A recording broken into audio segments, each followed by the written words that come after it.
My name's Kaia. I'm 25 and 3 years ago, my parents sold something I created in our garage behind my back. At first, I thought it was just a small betrayal, something we could fix with time. But when I found out what they'd really done, when I saw the news headline, I couldn't breathe. My name wasn't on it, but my work was. Tell me where you're watching from, and subscribe for more real stories about family, betrayal, and emotional courage. I still remember the smell of that garage dust, metal, and the faint scent of my dad's old motor oil. It wasn't much to look at. Peeling paint, boxes stacked against the walls, a broken fan that clicked every few seconds. But to me, it was where everything started. I was 22 then, fresh out of community college, working part-time at a small tech repair shop in Dayton, Ohio. Most people my age were figuring out their lives, marriage, jobs, college loans, but I was obsessed with one idea. A small business budgeting app for people who hated spreadsheets. My parents thought it was cute, a little side project, but I believed it could change something. Not the world, just small-town people like us who worked paycheck to paycheck. That garage became my office, my lab, my safe place. I worked nights after my shift, typing through the cold, my fingers stiff from the air. Sometimes I'd hum along with the radio my dad left behind when he quit fixing cars. It was never about money for me. It was about proving that even someone like me, an ordinary girl from an ordinary home, could build something that mattered. Mom used to bring me cocoa at night. She'd peek in and say, "You really should sleep, Kaia. It's after midnight." I'd smile and tell her I was almost done, even though I never was. Dad, on the other hand, didn't say much. He'd just stand by the door, shake his head and mutter, "Hope this thing of yours can pay the electric bill someday." I didn't blame them. Money was tight. Dad's hours at the hardware store had been cut, and Mom's cleaning jobs barely covered groceries.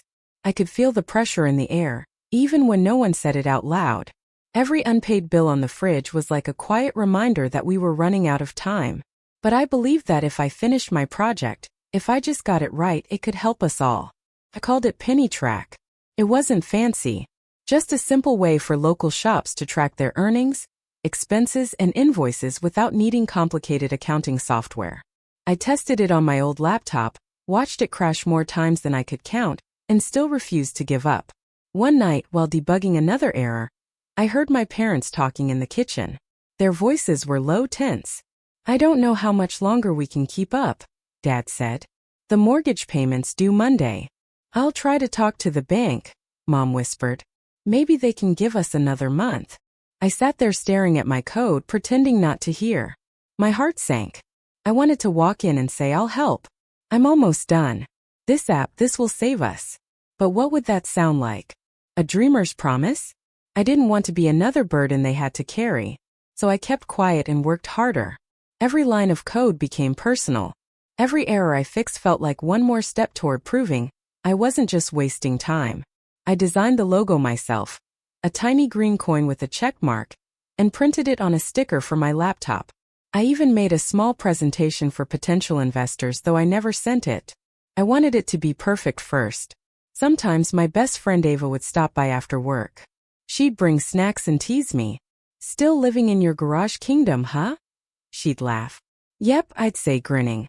"But this kingdom's about to have an empire." She'd shake her head and say, "You need sunlight, Kaia. And maybe a boyfriend." I'd laugh it off, but deep down I knew she was right about the first part. The garage had become my world, and everything else was background noise. Then came the night I showed my parents the demo. We sat around the old kitchen table. Mom with her reading glasses, Dad with his arms crossed. I walked them through the app, showed them how it worked, how simple it was.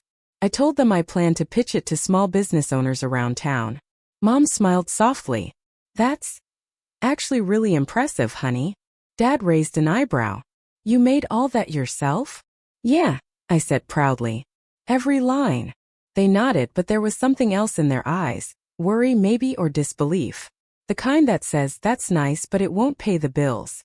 The next morning, I woke up early to find Mom sitting by the kitchen window, holding her coffee. "Could we maybe sell a small part of it?" she asked hesitantly. "You know, just to get some help from someone experienced." I frowned. "Sell it? It's not ready yet, Mom. And it's not about selling, it's about growing." She smiled weakly. "I just don't want you to get your hopes up." I didn't understand what she meant then, but I do now. She wasn't doubting me. She was scared. Scared we'd lose everything. Scared that hope itself was a luxury we couldn't afford. Still, I told her, trust me. I've got this. And for a while she did. A few weeks later, I decided to visit Ava in Columbus for the weekend. I packed my laptop, but I left my desktop in the garage, my files, my backup drives, my notes, all safe at home. Before leaving, I turned to my parents and said, please don't touch anything. It's kind of sensitive right now. Mom nodded. Don't worry. We won't. Dad chuckled. We wouldn't even know what to touch. I smiled and left, thinking everything was fine. That weekend, I barely thought about the app. Ava dragged me to a local fair. We ate funnel cakes, laughed, took pictures, something I hadn't done in months. I felt free for the first time in a long time. When I came home Sunday night, the house was quiet. Too quiet. The garage door was open. My monitors were off. My drives, 3 of them, were missing from the desk. I froze. Mom! Called out. Dad! They were in the living room pretending to watch TV. Mom's face went pale the moment she saw me. Kaia, honey, we need to talk. That phrase, we need to talk, still makes my stomach drop. I glanced toward the garage. Where's my stuff? Dad cleared his throat. We moved a few things. Just for safekeeping. Safekeeping where? I asked, my voice rising. Mom set her mug down and sighed. Kaia, there's something you should know. We met someone. An old friend of your dad's. He owns a small tech business. We showed him what you made, and he said he might be interested in buying it. I blinked, trying to process her words. You what? Dad jumped in. He made a fair offer, Kaia. $20,000. Enough to clear the mortgage and maybe fix the car. You can always build another one. You're talented. I felt the world tilt. My ears rang. My chest tightened like someone had dropped a brick inside it. You sold it. I whispered. Without asking me? Mom reached out. We didn't mean to hurt you, sweetie. We just... I stepped back. You sold my work. Dad's tone hardened. It's not just your work. You used our electricity, our space, our equipment. This family needed help. And that app was the only thing worth anything. I couldn't speak. My vision blurred.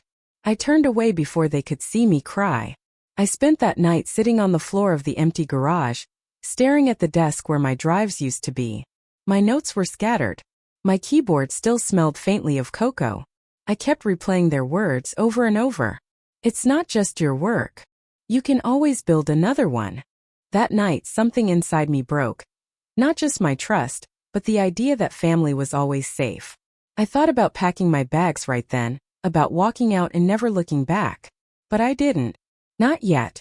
I sat there until the morning light crept through the window, dust catching in the air like tiny ghosts. I realized something in that silence, something sharp and painful. They hadn't just sold my project. They had sold me. The morning after I discovered the drives were gone, I didn't move for hours. Sunlight spilled through the cracks in the garage door, brushing across my shoes, but I felt frozen. Like if I stayed still long enough, I could undo what happened. I could hear my parents moving around inside the house. Cups clinking, the low murmur of the morning news. It felt wrong that the world could go on so normally when mine had just fallen apart. By noon I finally stood up. My legs ached, my back was stiff, and my head throbbed from lack of sleep. I walked into the kitchen. Mom looked up from the sink, startled, as if she didn't expect me to still be there. Kaia, she said softly, setting down a dish towel. I ignored her and looked at Dad. He sat at the table with a cup of coffee and the same expression he wore when paying bills, blank but heavy. Where is it? I asked. My voice was calm, too calm. The money, the files, the contract. Where is it? Dad sighed, rubbed his forehead, and nodded toward the counter. A yellow folder sat there next to the coffee pot. I opened it. The first page was a printed email. My dad's name, their friend's business name, and a subject line that read, Purchase Agreement, Penny Track Software. The next pages showed the deal details. The total, $20,000. The date, 2 days ago. The signatures, my parents, neatly printed at the bottom. My name wasn't there. My chest tightened, my pulse quickened. I felt the room tilt slightly. You didn't even, my voice cracked. You didn't even ask me. Mom stepped closer. Kaia, we didn't have a choice. We were 3 weeks behind on the mortgage. The bank. That's not your choice to make, I said sharply. It was mine. Dad leaned back in his chair. We did what had to be done. We're a family. Families make sacrifices. I stared at him, feeling something inside me twist, part heartbreak, part disbelief. You sold my sacrifice to fix yours. He frowned but said nothing. Mom looked like she wanted to cry. For a long moment no one spoke. The hum of the fridge filled the silence. I could hear my own heartbeat in my ears. Then I picked up the folder, walked out to the front porch and sat down. The autumn air was cool and sharp. I flipped through the papers again, reading each line carefully. The buyer's name stood out. Raymond Carter. I remembered him vaguely. An old friend of Dad's, a local business owner who used to stop by the house for barbecues when I was a kid. I hadn't seen him in years. So that's who they'd sold it to. Something about it didn't sit right. I knew Raymond. He wasn't a tech guy. He ran a small IT service and supply shop. But still $20,000? That was more than generous for something he probably didn't even understand. Unless he did know what he was buying. I stood up, the folder pressed to my chest, and walked down the street toward the bus stop. Mom called after me. Kaia, where are you going? I'll be back, I said without turning around. The bus ride into town felt endless. My thoughts raced faster than the scenery outside. Every time I closed my eyes, I saw the empty desk, the missing drives, the look on my dad's face when he said, "Families make sacrifices." I got off 2 stops before downtown, right near Raymond Carter's shop. A squat brick building with a faded sign that read Carter Tech Solutions. The windows were tinted, and an open sign flickered weakly in the corner. I stepped inside. Raymond looked older than I remembered. Gray hair, thicker glasses, a kind of calculated friendliness in his expression.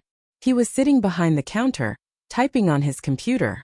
When he saw me, he smiled. Kaia. Wow, it's been years. You look just like your mom. I forced a small smile.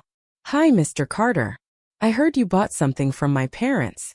His smile didn't fade, but it changed, became more cautious. Ah, yes. The software. Pennytrack, right? Impressive work. Your parents told me you built it. They told you I built it? I asked, frowning. He nodded. Sure did. Said you were talented but needed a little help getting it out there. I was happy to invest. Invest? I echoed. He hesitated. Well, let's call it a purchase with potential future collaboration. I planned to reach out once we had things running. I looked at the papers in my hand. You paid them $20,000. That's right. For something that wasn't theirs to sell. The friendliness slipped from his face. Kaia, I assumed it was a family project. Your dad said you all worked on it together. That it was under their name. I shook my head slowly. That's not true. I built it. Every line of code. Every test. He sighed, leaning back in his chair. Look, I don't want any trouble here. The deal's done. Your parents signed over the rights. Legally, it's mine now. You can check the contract. I had already checked. I knew he was right on paper, but it still felt like theft. I took a breath, trying to keep my voice steady. So what happens now? Raymond shrugged. Now? Well, I'll clean it up, maybe rebrand it and see if a few clients bite. You made something good, Kaia. Really good. Don't waste that talent. Build something else. That last line hit like a slap. I turned and left without another word. Outside, the wind had picked up. Leaves swirled around my shoes as I walked to the bus stop. I didn't cry, not yet. The anger hadn't even formed fully. It was something deeper. Heaviness. Disbelief. When I got home, Mom was waiting at the door. Kaia, please don't be mad at your father. He didn't mean to. I don't want to talk about it, I said, brushing past her. I went straight to my room and shut the door. That night, I lay in bed staring at the ceiling. I thought about everything, how I trusted them, how easily it had been taken. I thought about the weekends I spent fixing bugs instead of going out, the nights Mom brought me cocoa. Had she known then what they'd do? For the next few days, the house felt cold. We barely spoke. I went to work, came home, and avoided them as best I could. Every time I passed the garage, I felt a lump in my throat. One evening as I was leaving for a late shift, I overheard Dad on the phone. "Yeah, Ray, yeah, she's upset, but she'll get over it. Kids don't understand these things. We did what we had to do." Something in me snapped. I stepped into the room. "You're right," I said. "I don't understand. Because I would have never done that to you." Dad hung up, startled. "Kaia, don't start." "No," I said, my voice shaking. "You don't get to tell me what I can start. You lied to me. You sold something that wasn't yours, and now you're pretending it was for my own good." He stood, his jaw tight. "I did it for this family. You think 20 grand just falls from the sky? You don't know what it's like trying to hold everything together." "I do," I said quietly. "Because I was trying to hold us together too. Just in a different way." He didn't respond. Mom just sat on the couch, her eyes glistening. That night I packed my things. I didn't say goodbye. I didn't slam any doors. I just left a note on the kitchen table that said, "I need space." I moved in with Ava for a while. Her apartment was tiny, one bedroom, paper-thin walls, a noisy upstairs neighbor, but it felt like freedom. She didn't ask questions. She just made me tea and handed me a blanket. Days turned into weeks. I threw myself into work, trying not to think about Penny Track. But every time I opened my laptop, it haunted me. The empty project folder, the logo I designed, the idea that no longer belonged to me. Then one morning, I got a text from an unknown number. "Kaia, it's Ray. Hope you're well. Thought you'd want to know we just got interest from a major investor. Might go national. You should be proud." Proud. I stared at the message until the words blurred. That's when the tears came, not loud or dramatic, just steady. I realized they hadn't just taken something from me. They'd erased me from it completely. I didn't respond, but inside something shifted. I couldn't undo what they'd done, but I could control what came next. For the first time since that night in the garage, I opened my code editor. The screen glowed in the dim light. I started typing, not out of anger but out of determination. This time I wouldn't build for them. I'd build for me. The first few weeks of rebuilding my life were quiet. I worked late hours at the cafe near Ava's apartment, and when I came home I coded.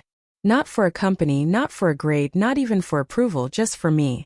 It was strange at first, having no clear goal except creation. But somewhere between exhaustion and purpose, I began to feel alive again. Still, there were nights I caught myself glancing at old screenshots of Penny Track, my layout, my design, my idea. I wondered what it looked like now, under someone else's hands. One rainy Tuesday evening, while wiping tables after closing, my phone buzzed. It was Ava calling from home. Her voice was urgent. "Kaia, are you watching the news?" I frowned. "I'm at work." "Why?" "Turn it on," she said breathlessly. "Channel 7. Now." Something in her tone made my chest tighten. I hurried to the counter, grabbed the small wall-mounted TV remote, and flipped to the channel. The screen showed a smiling man standing beside a glowing blue logo. My logo. The anchor's voice rang out clearly. "Local startup Penny Track, developed under Carter Tech Solutions, has just been acquired by a major investment firm for a record-breaking $1.2 billion. I froze. The mop slipped from my hand and clattered to the floor. The room went silent except for the soft hum of the refrigerator and the faint patter of rain against the windows. On screen they played footage from the announcement event. There was Raymond Carter in a sharp suit, shaking hands with men in ties. Behind him a banner read, "Innovation for Everyday Savings, Penny Track." My logo glowed brighter than ever, exactly as I designed it, unchanged. I couldn't breathe. "Kaia." Ava's voice came through the phone, distant and shaky.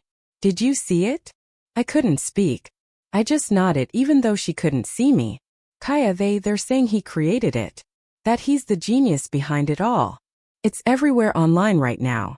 I swallowed hard, my throat dry. "Everywhere. Twitter, Facebook, everything. It's trending. People are calling it the next big thing in finance tech." The words hit like waves, one after another, pulling me under. I turned off the TV, locked up the cafe, and walked home in the rain. The streets shimmered under the streetlights, puddles reflecting blurry colors. My thoughts spun so fast they barely made sense.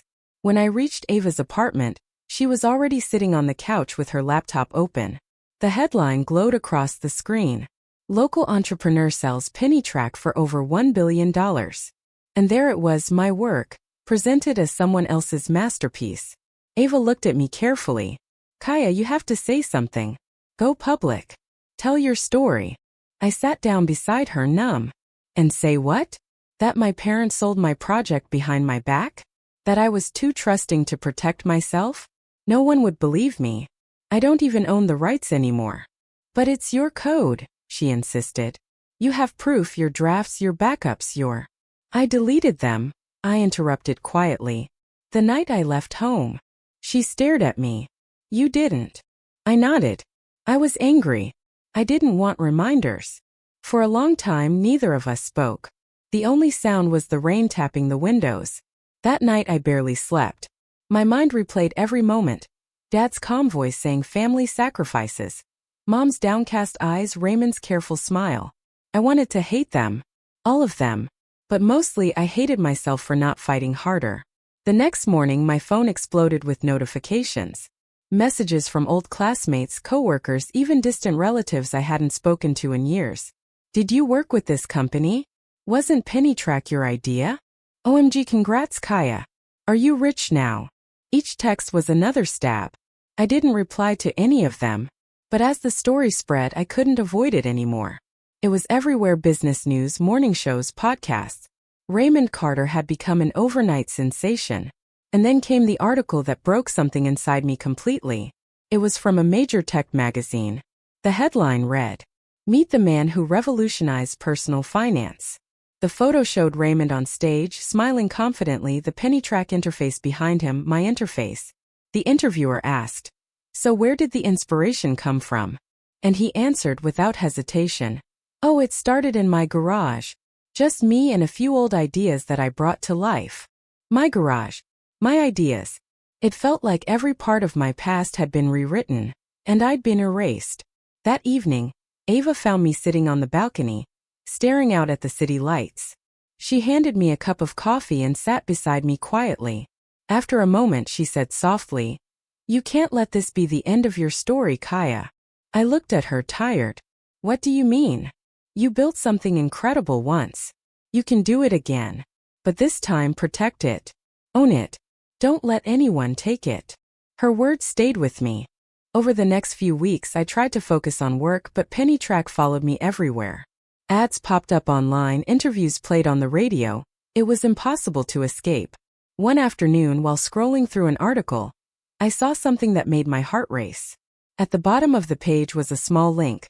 Watch the full press conference. Clicked it. The video began with Raymond standing at a podium, smiling confidently as reporters fired questions. Someone asked, "What's next for Pennytrack?" Raymond grinned. "We're expanding. With this new investment, we'll take our system global. It's going to change lives." Then from the audience, another reporter asked, "Is it true that this program was inspired by a young developer?" For a split second, Raymond hesitated. Then he smiled smoothly. "We all draw inspiration from somewhere, don't we? But the work, the final vision, that's mine." The audience laughed politely. Cameras flashed. And just like that, he erased me again with one charming smile. I slammed my laptop shut. That night I couldn't sleep. I tossed and turned until finally I sat up and opened my laptop again. This time, I searched for Pennytrack patents. I didn't expect to find anything. But there it was, a recently filed patent under Carter Tech Solutions. The document listed Raymond Carter as the sole inventor. I scrolled through the pages, heart pounding. The diagrams, the descriptions, they were all mine. Even the example data was identical to my old test sheets. He hadn't even changed the sample numbers. My anger boiled over. I couldn't sit still. I grabbed my coat and left the apartment, walking fast through the cold night air, not knowing exactly where I was going. But somehow my steps led me back to my parents' house. The porch light was on. The same old wind chime swayed softly. When Dad opened the door, he looked shocked. "Kaia." I took a deep breath. "You knew, didn't you?" He blinked. "Knew what?" That Raymond didn't just buy it. He was planning to take everything. His face tightened. "Kaia, calm down. We made a deal. It's over." "Over?" I repeated, my voice trembling. "They sold it for over $1 billion, Dad. $1 billion. Do you even realize what you gave away?" He stepped back, stunned. What are you talking about? I pulled out my phone and shoved it toward him, showing the headline. His eyes widened as he read. Oh my God, he whispered. Mom appeared behind him, her hand covering her mouth. Kaia, is this real? I nodded. It's everywhere. He's pretending he built it. For a moment, silence hung heavy between us. Then Dad sank onto the couch, pale. We thought we were helping you. We didn't know he'd. You didn't ask, I said quietly. You never asked what it was worth. You never even tried to understand what I built. Tears filled Mom's eyes. Kaia, we're sorry. We just. Sorry doesn't change it, I said, my voice cracking. You took something I poured my heart into and now it's gone. It's worth more than you can imagine, and none of it has my name on it. Dad ran a hand over his face. We'll fix this. We'll call him. I shook my head. It's too late. But inside a small voice whispered, it's not. The next morning I got an email from a journalist. The subject line read, Inquiry. Penny Track's original developer? My stomach twisted as I opened it. Hi Kaia. My name is Daniel from the Tech Mirror.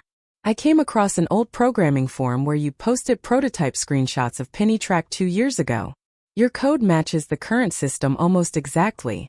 Could we talk? I stared at the screen for a long time. My hands trembled. It was proof. Finally, something I hadn't deleted.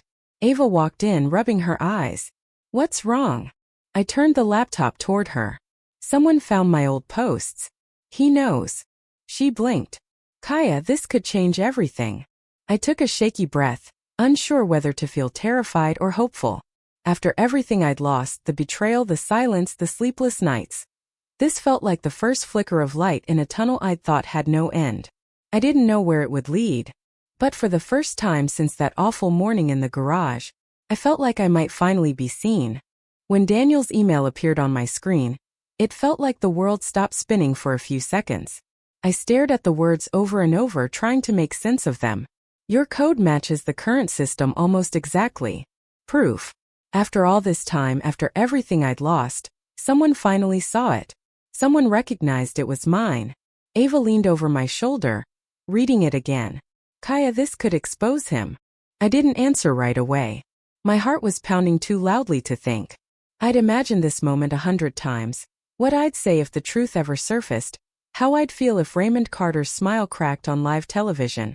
But now that it was real, revenge didn't feel as sharp as I'd pictured. Instead, it felt quiet. Heavy. Should I reply? I asked finally. Ava looked at me like it was the most obvious thing in the world. Of course you should. You can't let him keep your name buried. So I typed back, fingers trembling. Hi Daniel. Yes, I'm the original developer of Penny Track. I created it 2 years ago, before it was sold without my permission. I still have early builds and test versions if you need verification. Kaia Morgan.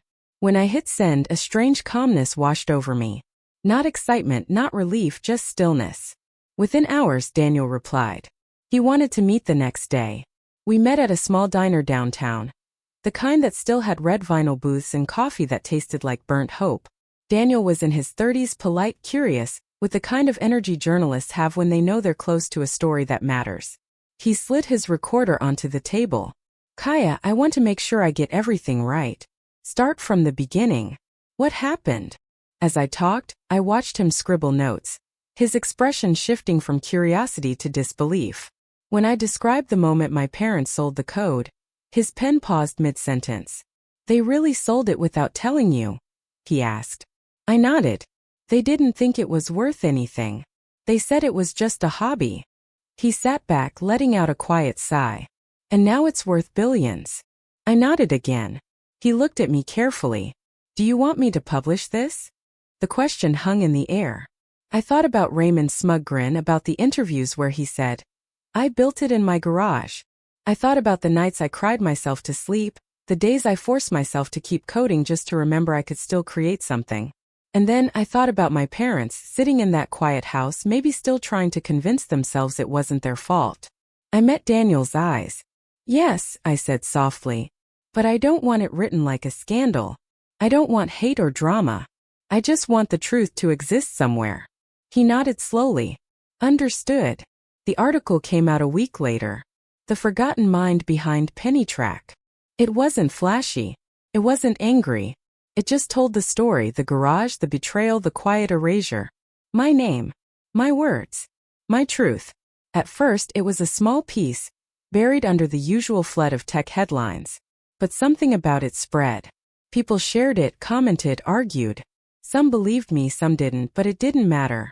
The truth was out there now, and that was enough. Raymond Carter didn't respond publicly. Not yet. But his silence made more noise than any denial could have. For the first time in 2 years, I slept through the night. A few weeks later, I got an email from an unknown sender. The subject line simply said, "We need to talk." It was from Raymond Carter. My stomach dropped. Ava read over my shoulder, her eyebrows shooting up. "Are you kidding me? You're not answering that, right?" I hesitated. What if he wants to settle? Or apologize? She frowned. Or manipulate you again?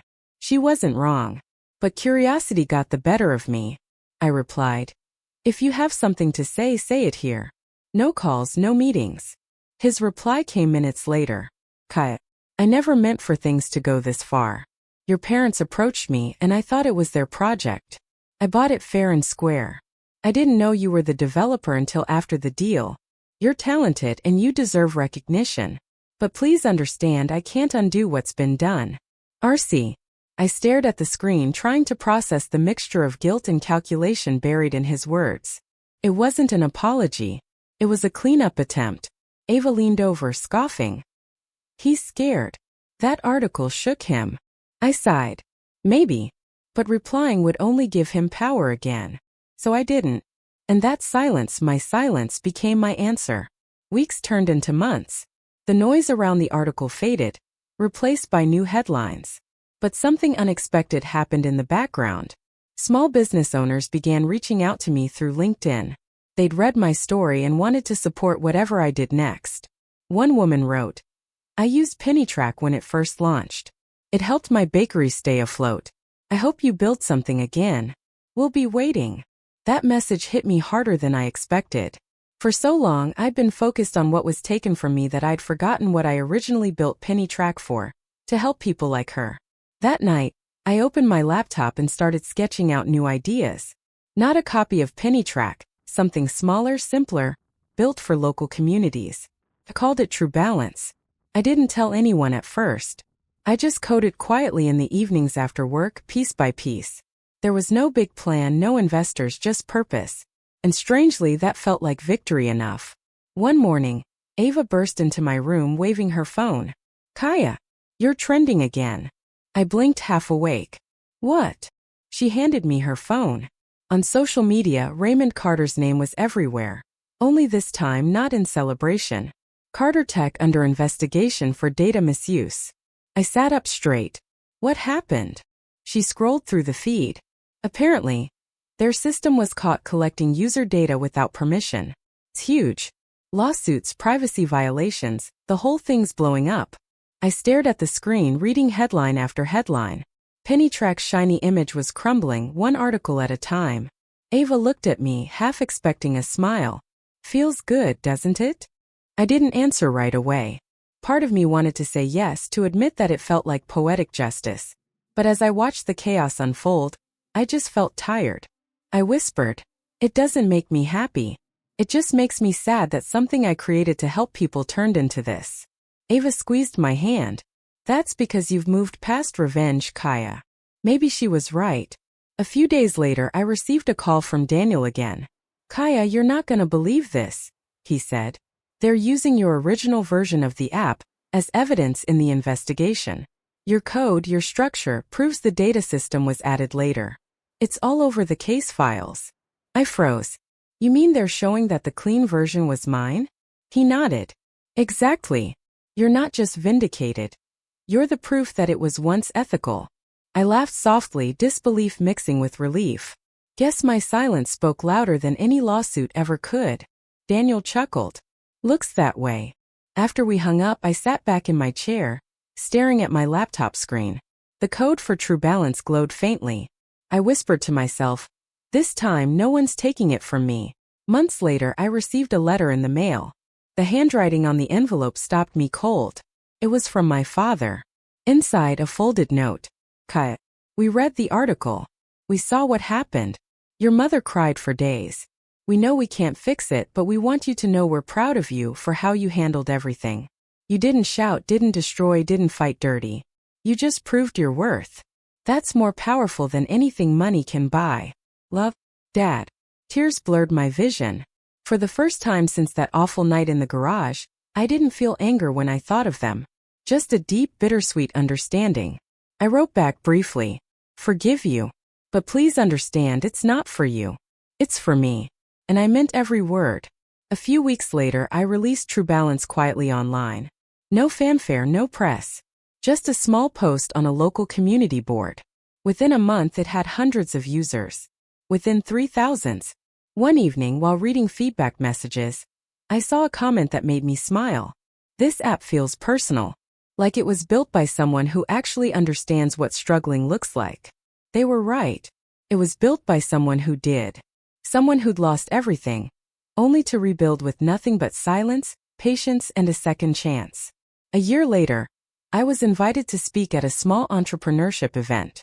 Nothing fancy, just local creators sharing their journeys.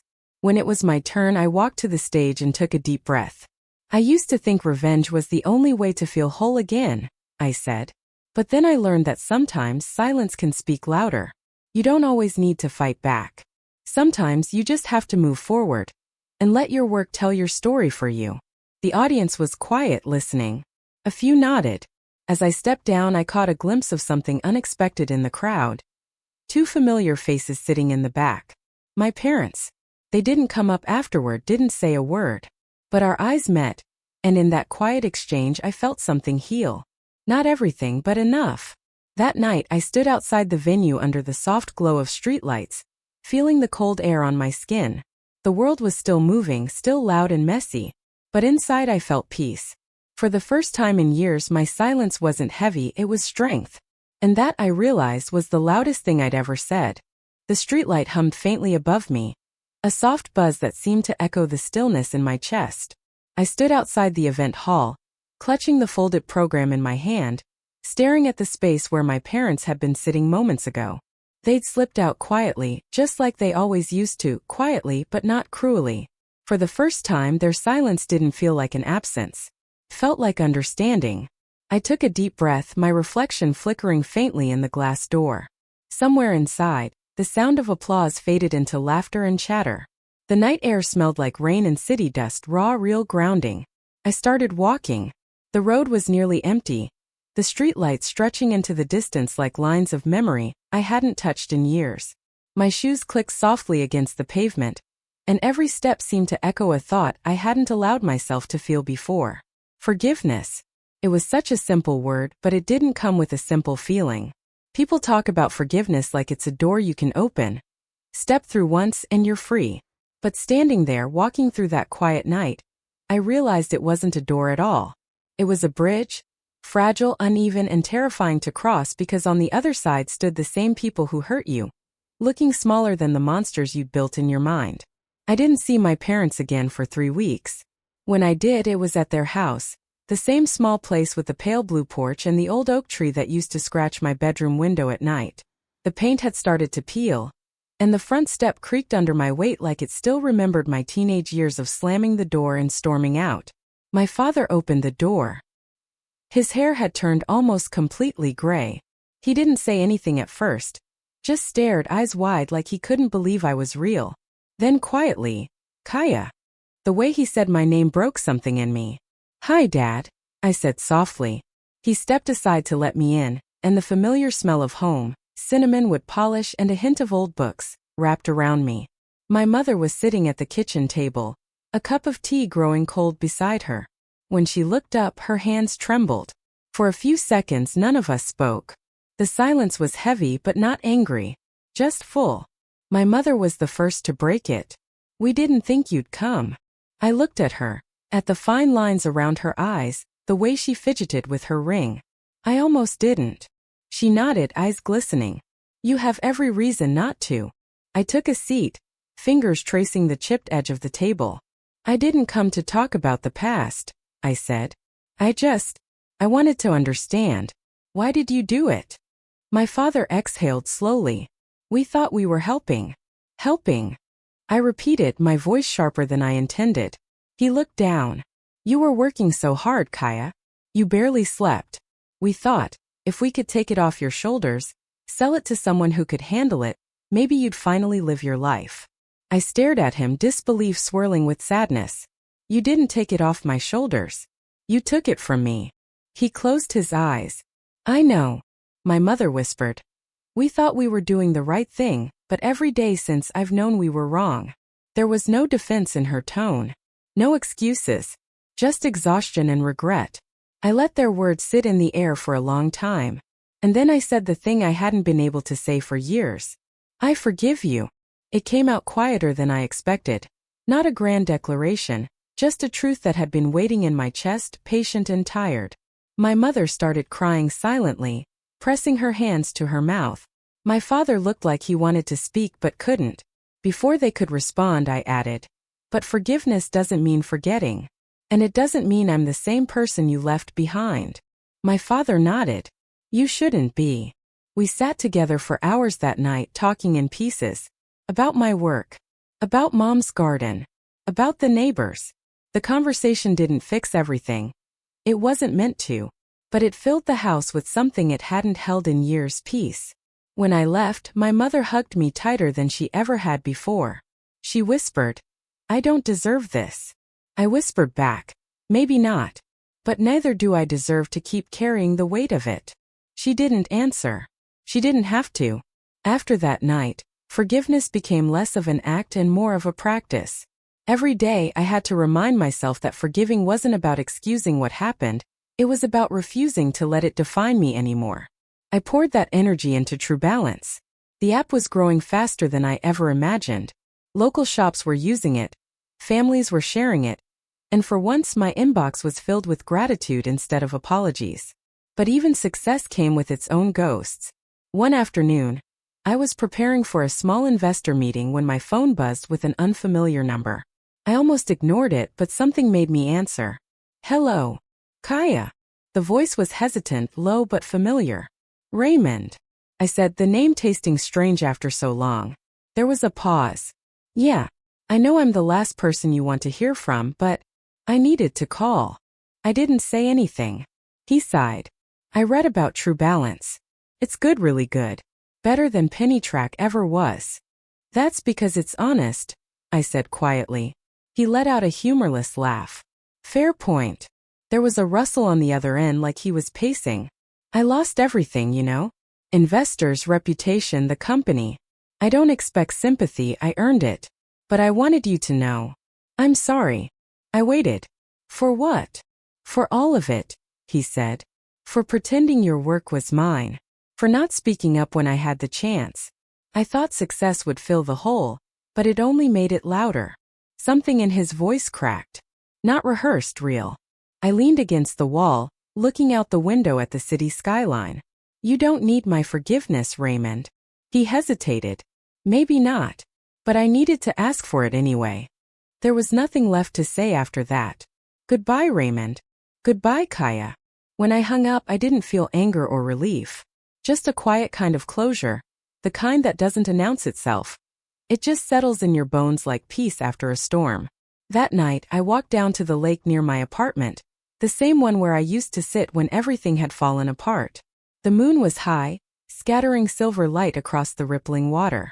I sat on the edge of the pier, shoes dangling above the surface, and closed my eyes. Forgiveness wasn't a clean thing. It was messy, inconsistent. Some days it felt whole, other days it cracked under the weight of old memories. But it was mine now. I pulled out my phone and opened a blank note. I started typing, not to anyone, just to myself. Forgiveness isn't about who deserves it. It's about who needs to be free. I saved it, locked my phone, and watched the reflections move across the water. Months passed. Life started to feel normal again, but in a new way, quieter, more deliberate. I joined a mentorship program for young developers, guiding girls who reminded me too much of my younger self. Curious, hungry, believing they had to prove their worth before they could believe in it. One afternoon during a workshop, a shy girl named Lila raised her hand. Miss Kaia, she asked. How do you know when to forgive someone who hurt you? Her question caught me off guard. I smiled gently. When holding on starts hurting more than letting go. She thought about it for a moment and nodded, her expression softening with a kind of relief I recognized deeply. True Balance hit 1 million users 6 months later. The press reached out again wanting interviews, headlines, features, but I kept it small. I didn't want fame, I wanted purpose. Still, when a journalist asked me to write a short column titled, "What Forgiveness Means to Me," I agreed. I sat at my desk, staring at the blinking cursor for an hour before the words finally came. Forgiveness isn't weakness. It's remembering what hurt you without letting it decide who you are. It's walking past the places that broke you and realizing they no longer have the power to keep you there. It's not about pretending it never happened. It's about proving it didn't end you. When I sent it in, I didn't think much of it. But weeks later, I started receiving letters, not just from readers, but from people who'd been betrayed, forgotten, or silenced in their own ways. One woman wrote, "You made me believe it's okay to stop fighting ghosts." That line stayed with me. A year after that phone call, I received another letter, from Raymond again. Only this time it wasn't a plea. It was short, handwritten, almost humble. Kaia, I've started teaching kids how to code at a community center. Your story changed me. I'm trying to do something right this time. Thank you for showing me that silence doesn't mean defeat. I smiled, not out of sentiment but out of recognition. Forgiveness had rippled outward, touching places I never intended it to. One evening, I went back to my parents' house for dinner. The oak tree still leaned toward the window, the air smelled like home again. We laughed more easily now. There were still pauses, still things unspoken, but they didn't sting anymore. As I helped my mother wash dishes, she said softly, "You've changed." I smiled. Maybe I just stopped trying to fix things that weren't mine to fix. She nodded. That's what forgiveness is, isn't it? I looked at her, really looked. No, I said gently. Forgiveness is realizing some things were never broken to begin with. They were just buried under pain. She didn't reply. She just reached out and squeezed my hand. And in that quiet kitchen, surrounded by the hum of the old refrigerator and the clatter of clean dishes, I felt it again, that same stillness that had followed me since the night of the event. Forgiveness. Not loud, not dramatic, just real. The kind that doesn't erase the past, it redeems it. And for the first time, I understood what peace actually felt like.